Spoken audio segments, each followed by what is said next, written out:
Nagihan'ın Tığ İşleri Atölyesi kanalıma hoş geldiniz. Videoma başlamadan önce kanalıma abone olup videolarımı beğenirseniz sevinirim. Bugün ayçiçeği yapacağız. Kalem başlığı şeklinde. Tarif yapımı çok zevkli ve çok basit. Bundan sonra da şu kedi yapımını anlatacağım. Bir de şöyle kedi yaptım. Tarif daha sonra bu gelecek inşallah.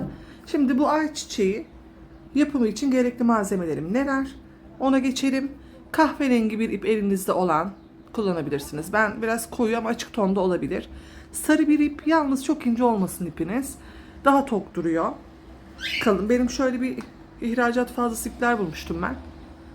Yani böyle tülermeyen yine koton ip. Şöyle şu kalınlıkta bir ip. Yeşil bir ipe ihtiyacım var. Yine elinizde olanı değerlendirebilirsiniz. Çok küçük de şöyle elyaf'a ihtiyacım var. Şimdi kahverengi ipimizle yapalım. 3 numarada tığ kullanıyorum. Fakat eliniz çok gevşekse 2,5-2'ye bile inebilirsiniz. Ona göre tığ tercihi yapın. Başlayalım. Kahverengi ipimizi alalım. Orta kısmıyla başlayacağız. Şu kısmından 2 parça öreceğiz. Şimdi ilkini gösteriyorum. Aynı şekilde olacak ikinci de. Sihirli halka yaptım. Sihirli halkanın içerisine 5 tane sık iğne yapalım. 1 2 3 4 5. Çektim, küçük ipimi kapattım. İlk sık iğneye kaydırmayla birinci sıramı oluşturdum. Küçük bir tane işaret ipi temin edelim ki sıramız karışmasın. İşaret ipimi hemen araya koyuyorum sıramın başına.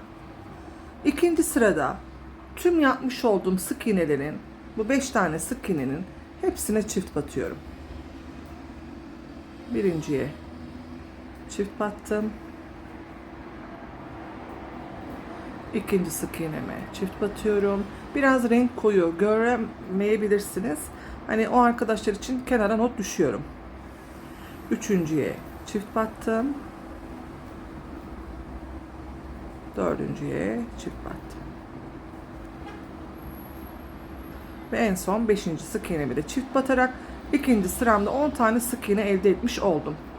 3. sıramıza geçelim. İşaret ipimizi yine çıkarttık. Şu kalan ipi keselim. 3. sıramda da yine hepsine çift batıyorum. 10 tane yapmış olduğum sık iğnenin her birine çift batacağım. 10 tane sık iğnenin her birine çift batarak 3. sıramın sonunda 20 tane sık iğnem olacak.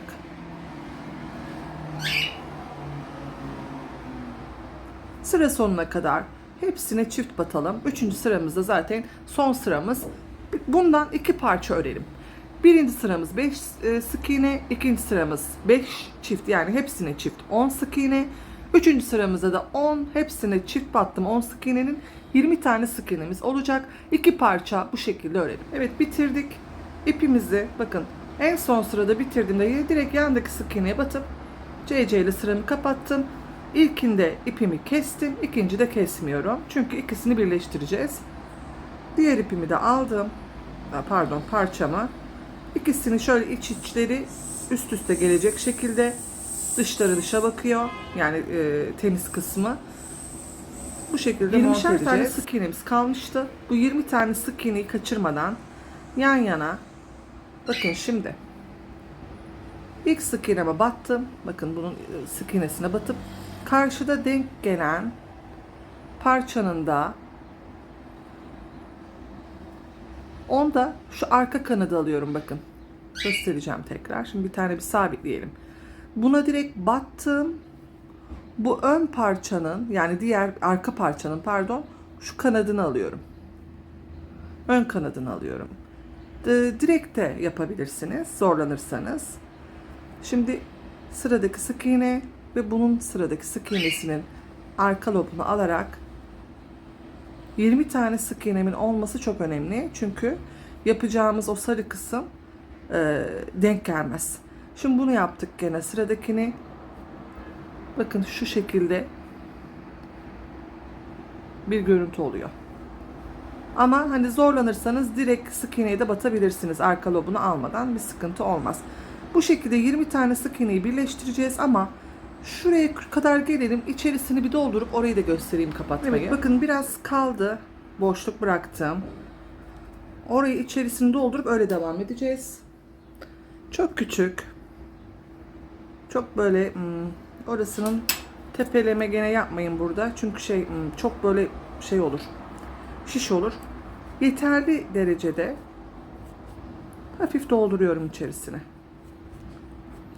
Oyuncak parçalarında, bazı anahtarlıklarda çok sıkı doldurmanızı söylüyorum ama bazı yerlerde böyle yeterli şekilde doldurmanız uygundur. Geçirdim, yine devam ediyorum. Yine kalan kısmı da 20 tane sık iğneniz olsun. Ona dikkat edin.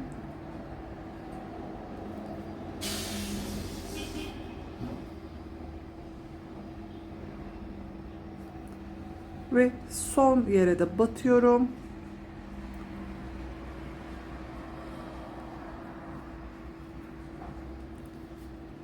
İpimi biraz uzun bıraktım.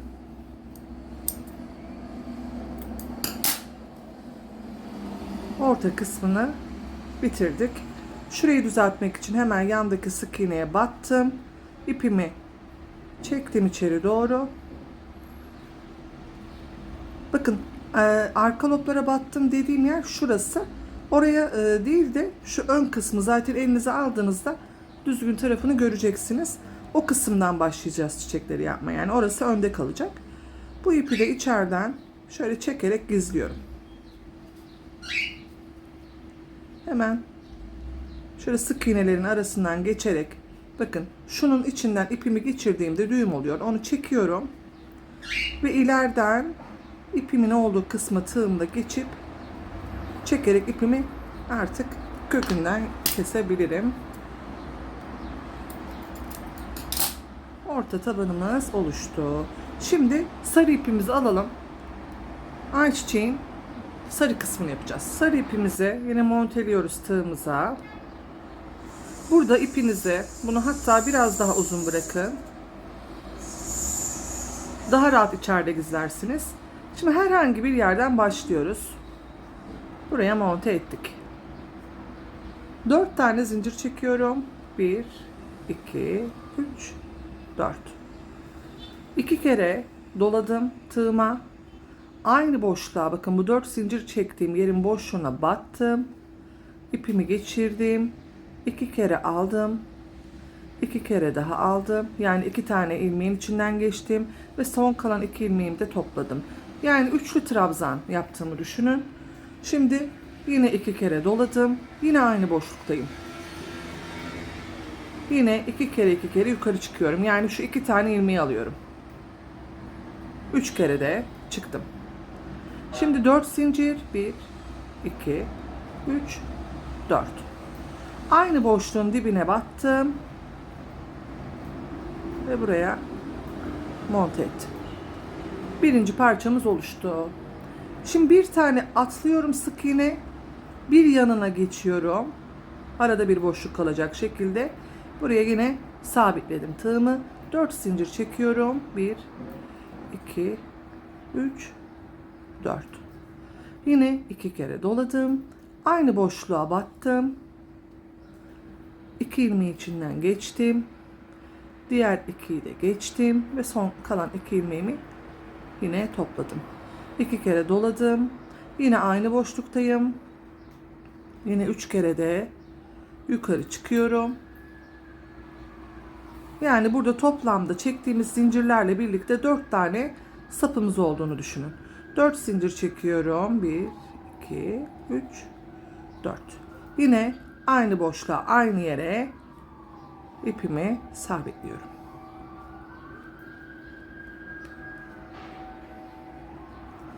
Biraz böyle katlı iplerde yaparken sıkıntı oluyor. Ama bu ipte de benim çok güzel durdu.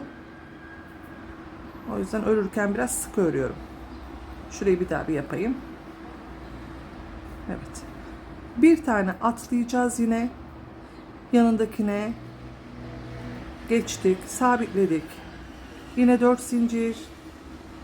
1, 2, 3, 4. 2 kere doladım. Yine aynı boşluğa.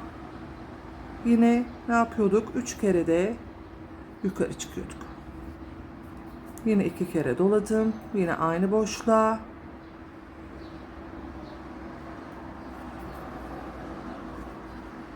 Yine 1, 2, 3 kere de yukarı çıkıyorduk. İkişer ikişer alarak.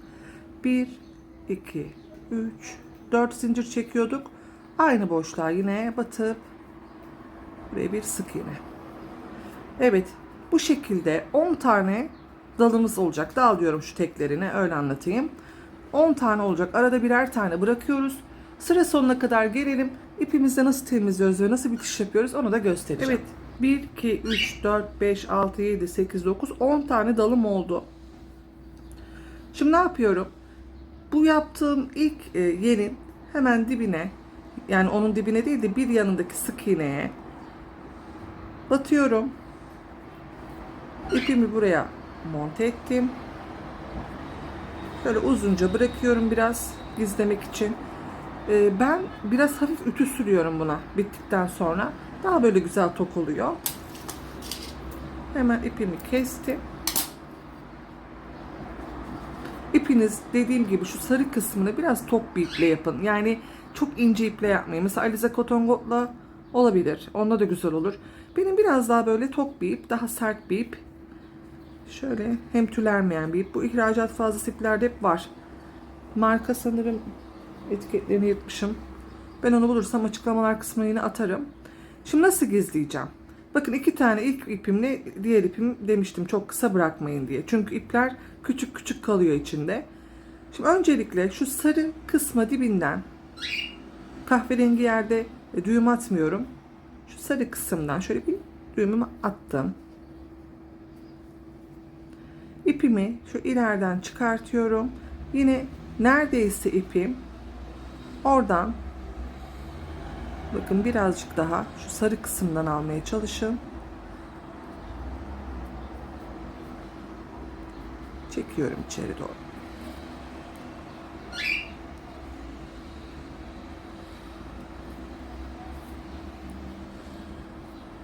Masada çalıştığım için biraz zorlanıyorum. Şöyle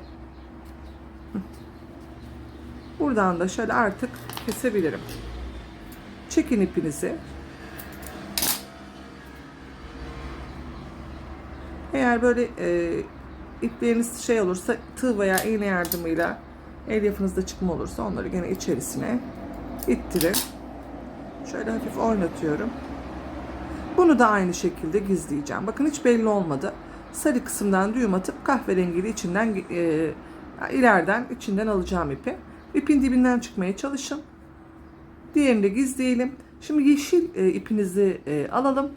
Yeşil kısımlarını yaprağına başlayalım. Daha sonra başlık ucunu yapalım. Yaprak yapımıyla devam edelim. Şu yaprağını yapacağız. Şimdi bunda tek kat çalışmadım ben. Daha böyle güzel olsun istediğim için ipi 2 kat şeklinde çalıştım. Yani ipimi 2'ye şöyle katladım. Şimdi göstereceğim. Şöyle 2 kat şeklinde çalışacağım. Şurasını şöyle çok gene küçük bırakmayalım.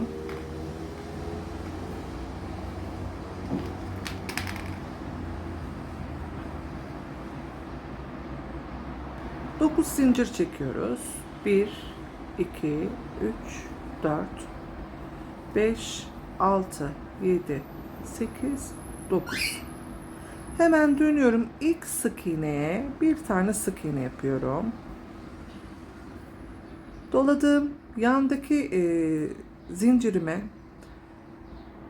bir tane çakma trabzan 3 kere dalıyoruz. Yandakine hemen diğer zincirime ikili trabzan 1, 2, yandakine 2 kere doluyorum. Üçlü trabzan. Sırasıyla yapıyorum bunları. 2, 3. 2 kere doladım. Bir tane daha üçlü trabzan. 1, 2, 3. Doladım. Yandakine ikili trabzan. Doladım. Yandakine çakma trabzan. 3 kere de topluyorduk. Ve son zincirime bir tane sık iğne. Şimdi burası önemli. Burada 3 tane zincir yapıp püpürcük yapacağız. 1, 2, 3 zincir çektim. Bakın hemen bu zincirin, 3 zincirin dibindeki yere şu şekilde batıyorum. Buraya sabitliyorum. Şimdi karşı taraftan yaprağımızı yapmaya devam edeceğiz. İpimi ben önceden 2 kat yapmadığım için şöyle biraz sıkıntı oluştu, düzelteyim. Şimdi hemen bakın şu ilk sık iğne yaptım, karşı tarafına geçiyorum. Bu ipi de içeride yürütüyorum temiz olması için. Bir tane karşı tarafı yine sık iğne. Bu ipi de unutmayın. Yanındakine ne yapıyorduk? Çakma trabzan. Yani aynı işlemi karşıya uyguluyorum.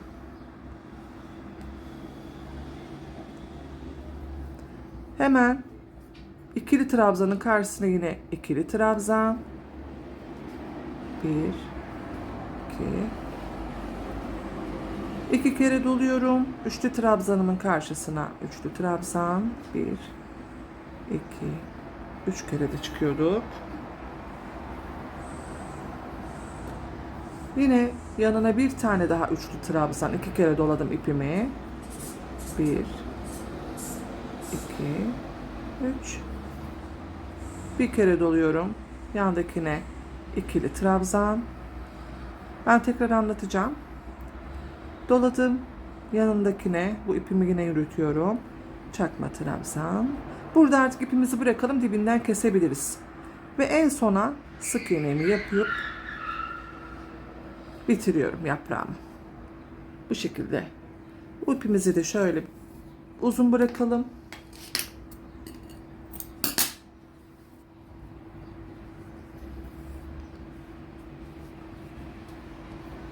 Şu bunu içeri doğru alalım ki şu 2 tanesini hemen şöyle bir düğüm atıyorum. 2 kat yapmıştık ya, onu ayırıp şöyle düğüm yapalım ki daha sağlam olsun. Bu kalan içeride yürüttüğüm parçayı artık kesebilirim. Çünkü onu içeride yürüttüm, o gizlendi. Şimdi bu yaprağımızı dikeceğiz ama dikmeden önce bir ucunu yapmamız lazım. Şu kısmını yapacağız. Kaleme geçen kısmını yapacağız. Daha sonra dikeceğiz. Yine biraz uzun bıraktım. Yetmezse ipimizi bir yerle düğüm yapıp yine geçiririz. Sıkıntı değil. Yine yeşil ipimizle devam edelim. Sihirli halka yapıyorum. Sihirli halkamın içerisine 6 tane sık iğne ile dolduracağım. Tek kat yapıyorum bunu. 1, 2, 3, 4, 5 ve 6. Kapattım sıramı. İlk sık iğneme battım. Şu ipimizi keselim. Bir tane şöyle bir yine işaret ipi koyalım şuraya, karışmaması adına. İkinci sırama geçiyorum. İkinci sıramda bir sık bir çiftle devam edeceğim. Önce bir sık iğne yapacağım. Yanındakine çift batacağım. Yine bir sık iğne. Yine bir çift. Yine bir sık iğne. Yine bir çift. Sıra sonuma geldim. 9 adet sık iğne sayım olacak. Diyelim ki siz yaptınız. Gerçi bu sayı tam oturuyor ama eliniz çok sıkı ya da çok gevşek. Bakın koyduğumda kalem içine geçeceği şekilde bu şekilde olması lazım. Diyelim ki çok sıkı geldi. Yani hani girmedi kalem. Bu üçüncü sırada arada bir çift yapabilirsiniz. Ya da bol mu geldi? Arada bir eksiltme yapabilirsiniz ama bu sayı tam geliyor. Şu küçük ipi de içeride yürüterek artık hiçbir işlem yapmayacağım. Bu 9 sık iğneyi ben 14 sıra ördüm. Şimdi şöyle biraz örelim. Yani 9 sık iğneyi hiçbir eksiltme arttırmada yapmadan düz bir şekilde böyle gideceğiz. Uzun bir boru gibi bir parçamız oluşacak. Bu şekilde. Dediğim gibi eğer kaleminiz baktınız şey yapmıyor, girmiyorsa mesela burada arada bir çift yapın, devam edin. 10 sık iğneye mesela çıkacaksınız o zaman. Ama oluyor. Yani bu ölçüyle tam oluyor. Ben bitirmiştim. Şöyle göstereyim. Bakın böyle 14 sıra ördüm. Yalnız diyelim ki siz daha fazla örmek istiyorsunuz. 14 sıradan az örmeyin, onu söyleyeyim, güzel olmaz. Diyelim ki siz kalemi biraz daha kaplasın isterseniz bu sayıyı 20'ye kadar çıkartabilirsiniz. Şöyle benimki bu şekilde duruyor. Şöyle göstereyim ama bence bu ideal.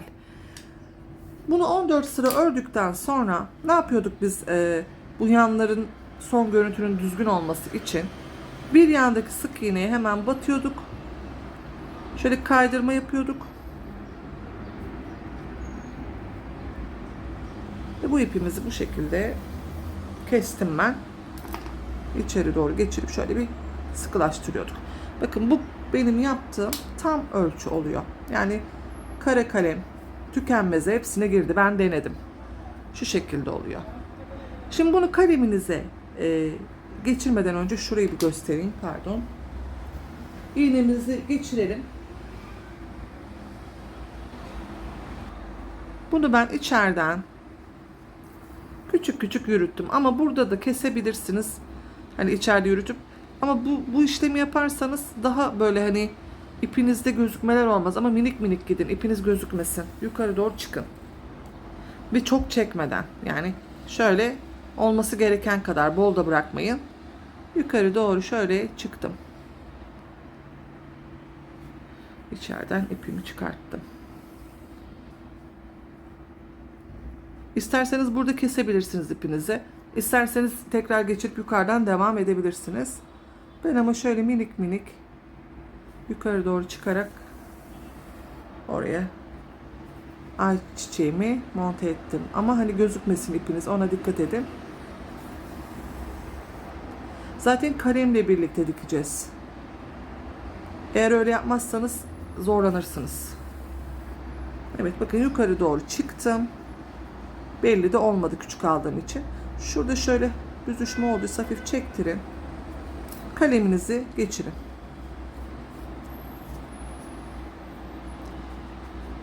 Şimdi bakın ipim burada. Şimdi onu ben ayçiçeğini oturtturacağım. Ona göre yerini ayarlayarak buraya dikeceğim. Dikmeyi göstereceğim şimdi ben size. Yaprağını da yine. Yaprağı isterseniz silikonla yapıştırabilirsiniz.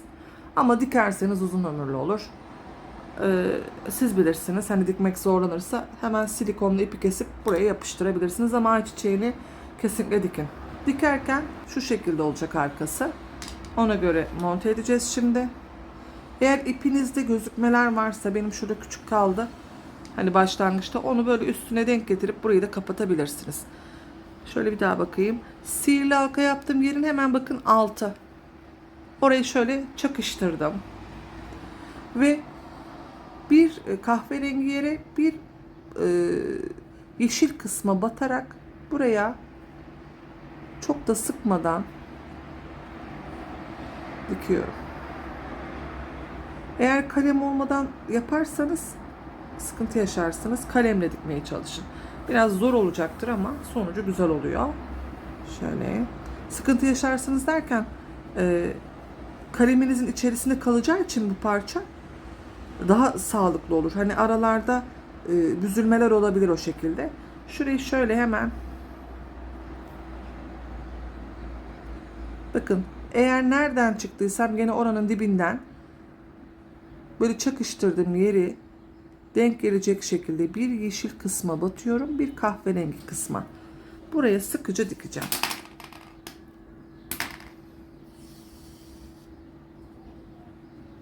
Şuradan ve şu kısımdan şöyle şu kısmı dikeceğim. Bakın şimdi şuradan üstten biraz çıkarttım. Şöyle hafif bakın, biraz aralık verdim ama yani dibinden değil. Şöyle hafif çektirdim ve denk gelen yere daha böyle düzgün durması için şöyle ayçiçeğimi düzelttim. Şimdi şu orta kısım var ya, şu ortaya denk gelen kısma da batacağız. Ben birkaç şu sarı yerlerden de aldım. Şu uçlardan şöyle göstereyim, elimde gözükmüyor. Şu uçlardan denk gelen yerlere batarak şurayı komple diktim. Yanlardan yalnız. Şuralara batmadım. Nereden kaldıysa ipim oradan yine çıkıyorum. Şu tam iki çiçeğin arasından çıkarttım. Orayı da bir sıkılaştıralım ki, çünkü kalem başlayıp elimizde olacağı için daha sağlam olması adına ve düzgün durması adına buraya da şöyle küçük bir dikiş diyelim. Şöyle sarı ipimden, çok gözükmeyecek yalnız, yeşil ipimi çektirelim ki orada o yeşil ip gözükmesin sarının içinde. Şöyle bunu birkaç kere tekrarlayabilirsiniz. Bakın çektiğimde ip gözükmedi. Şuradan da diktim. Daha sonra ipimi düğüm yapıp gizleyeceğim. Gizlerken içinden geçin. Siyah yerden çıkın. Bunun içinde gizlemeyin. Yani buradan siyah kahverengi kısmı çıkıp şöyle kahverengi kısmı çıkıp buradan iğnenizi bunun içinde gizleyin ipinizi. Bu şekilde. Şimdi ben birkaç rütuş daha atacağım buna. Yani birkaç yerden daha şöyle sağlamlaştıracağım. Daha sonra yaprağı, ipim benim kaldı. Ama yaprakta da bırakmıştık ip. Bunu gizleyelim. Yapraktaki iple devam edelim. Dediğim gibi silikonla da yapıştırabilirsiniz. Güzelce monte ettik. Şöyle. Şimdi yaprağını nasıl yapacağız? Yaprağında ip bırakmıştık. 2 kattı. İkisini de geçirdim ben iğnemden. Biraz iri bir iğne kullandım. Eğer isterseniz bunu silikonla yapıştırmak, ipinizi kesersiniz, gizlersiniz içeride. Şimdi bunu hemen şöyle hafif altından şöyle yana gelecek şekilde nereye denk geliyorsa oraya battım. Şöyle bir tık ileriden çıkarttım. Yaprağın yüzü geleceği şekilde. Bu yaprağı hafif şöyle öne doğru oturtturun. Dediğim gibi ben ütü sürüyorum bunlara. Biraz ütülüyorum. Ama çok böyle hani şey yapmadan, çok bastırmadan, hafif. En düşük ayarda. İpinizi inceltmeden. Buraya bu şekilde dikiyorum. Şu ucunu buraya diktikten sonra şöyle diğerine de bakalım. Şöyle arkaya doğru çevirin. Şuralardan da denk gelen yerlerinden o tutturduğunuzda nereye denk geliyorsa oralardan da biraz tutturun. Daha böyle güzel durur. Buraya oturtturduğunuzda şöyle hafif çekin. Bakın şöyle hafif çekin, düzeltin. Yine çektiğiniz yerde nereye denk geliyorsa oradan batın. Bunda gizlemelerinizi hep tepeden yapın. Yani şu kahverengi kısımdan. Bu şekilde diktim. Nasıl yapacağız? Hemen yukarı doğru şöyle çıkacağız. Küçük küçük çıkıyorduk. Şimdi kalem geçireceğimiz için. Böyle küçük küçük çıkıyorum yukarı doğru. İpim gözükmeden. Buradan gizleyeceğim.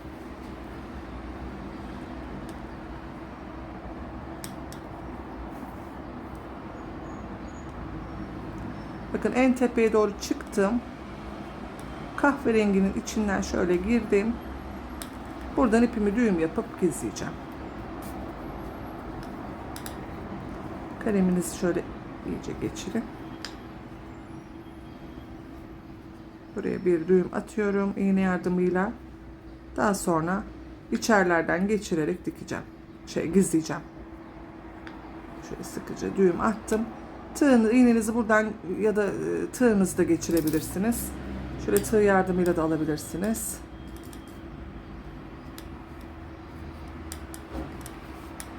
Sıkıca çekin. Düğümünüz gözükmeyene kadar geçin. Düğümünüz içeride kalsın. Buradan ipimi artık kesebilirim. Elyaflarınız çıkmalar yapabilir tığla yaptığınız zaman, onları şöyle düzeltin ve iğne yardımıyla içeri doğru gizleyin.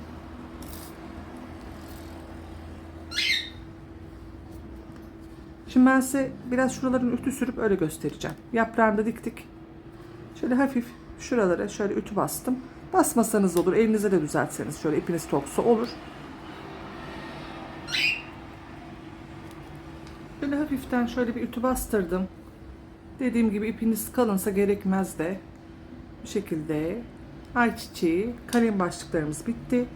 İzlediğiniz için teşekkür ederim. Bir başka videoda görüşmek üzere. Hoşça kalın. Sevgiyle kalın. Kanalıma abone olup videomu beğenirseniz çok sevinirim. Hoşçakalın.